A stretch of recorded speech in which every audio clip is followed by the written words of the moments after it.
طلعت من هاد الدرجه الاولى جات كنبغيها بزاف على اللي كنت، ودابا انا كنكراش نعمل اي جو ديالي للمغرب التطواني باش نزيد نبغيها بزاف. الفرقه المزيانه عندنا في الشمال المغرب التطواني، فرقه زوينه. ولا شنو كيعجبك في المغرب التطواني؟ نعم، شنو كيعجبك؟ في كل شيء، الفرقه كامله كتعجبني. فلينتي اتلتيكو تطوان سيمبري بالوما، وكنتمنوا المغرب التطواني تفرح الجمهور التطواني اللي كيعشق الكره حتى النخاع. علاش لا شي بطوله؟ علاش لا ما ديناش شي بطوله المغرب التطواني وتفرح هاد الشباب وهاد الجمهور اللي كيتبع في جميع الملاعب الميدانيه ديال المغرب.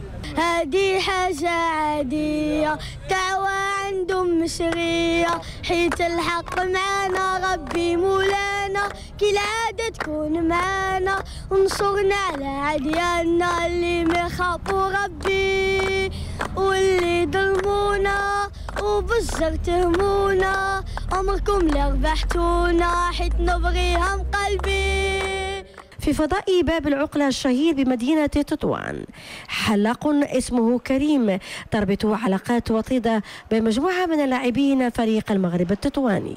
العلاقه اولا كتربطني بفريق المغرب التطواني، بالخصوص انا شغوف بالفريق، خصوصا كنت نتابع التدريب وكنت نربط علاقه مع اللاعبين، وبحكم اللاعبين اللي كيتشوفوا عندي ربطت معهم علاقه.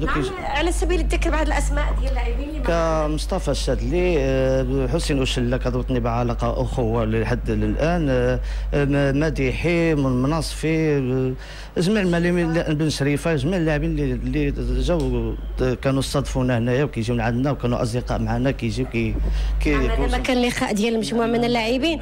شنو هي الاخبار الحاليه على الفريق المغرب التطواني؟ اللي بغيت نعرف شنو شي خبر ما عندك، جيت نسالك شنو اخر اخبار. اخر اخبار هو رجوع ان شاء الله اللاعب المحبوب في الفريق في مدينه تطوان، امين قبلي في كتروج هذه الاشاعه، وكنقولوا قيله تقريبا 100% ماشي ينضم للفريق المغرب التطواني.